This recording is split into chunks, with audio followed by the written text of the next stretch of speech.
Hey Marissa, this is Mrs. Skoglund. Just wanted to give you a little feedback on your summer assignment.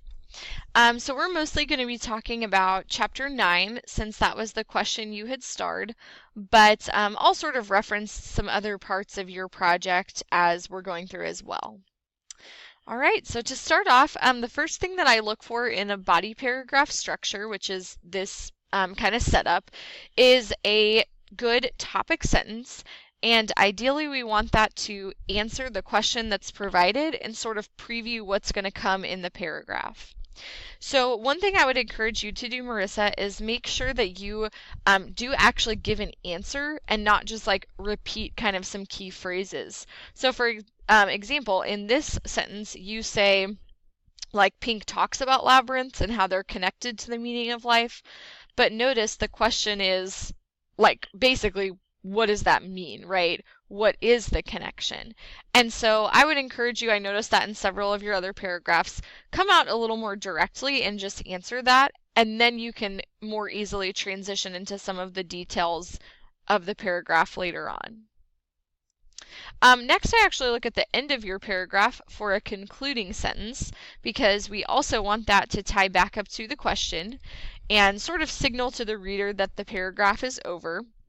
I think you had some nice concluding sentences, Marissa, so good job there. Like this one sort of just nicely summarizes everything for me, and like I definitely was like, okay, the paragraph's over, right? So good job there. Next, I looked at evidence, and let me see. I think you are selecting good pieces of evidence. My issue, Marissa, on that is that like this one is 4 lines long, this one is really long, this one is also quite long, and so typically we don't want our evidence to be more than like maybe even 2 lines, because we want you to pick the most essential parts of the quote so that then you can really dig in your own writing and analyze those. So I would just encourage you to kind of cut some things down in the future. I also looked at how you're what we call embedding or like integrating your evidence. And you have some moments where you're doing this really well. So for example, this one, he ties in the ideas and themes from his book to create metaphors from his explanations. You have a colon, which is one way we can introduce a quote, and then the quote. So that was really nice. However, some other ones I noticed that you're doing just aren't quite as smooth. So like if I read this one out loud, it's he details his experience in the book as at the labyrinth site. Do you see how that's just like a little bit choppy? So I would almost do something like, Pink describes how at the labyrinth site, or just make it flow like a natural sentence a little bit better. All right, next I looked at commentary. This is another area where I feel like you can go back and make some revisions. So ideally with our commentary, we want it to kind of explain basically why you picked the quote and how the quote goes back to the question or the prompt.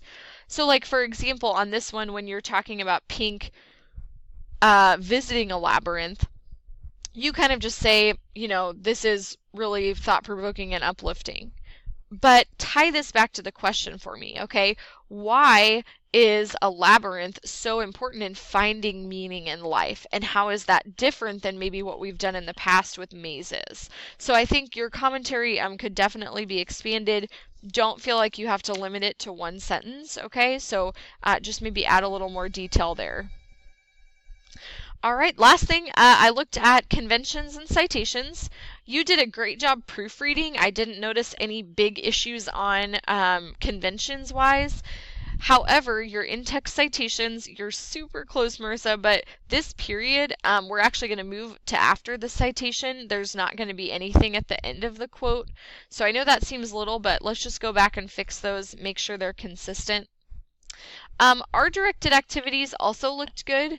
I enjoyed reading your letter. I know obviously no one probably enjoys summer homework, but it definitely seems like you got something out of this, and I appreciated your reflection, especially on the story part. So anyway, just wanted to give you a little feedback.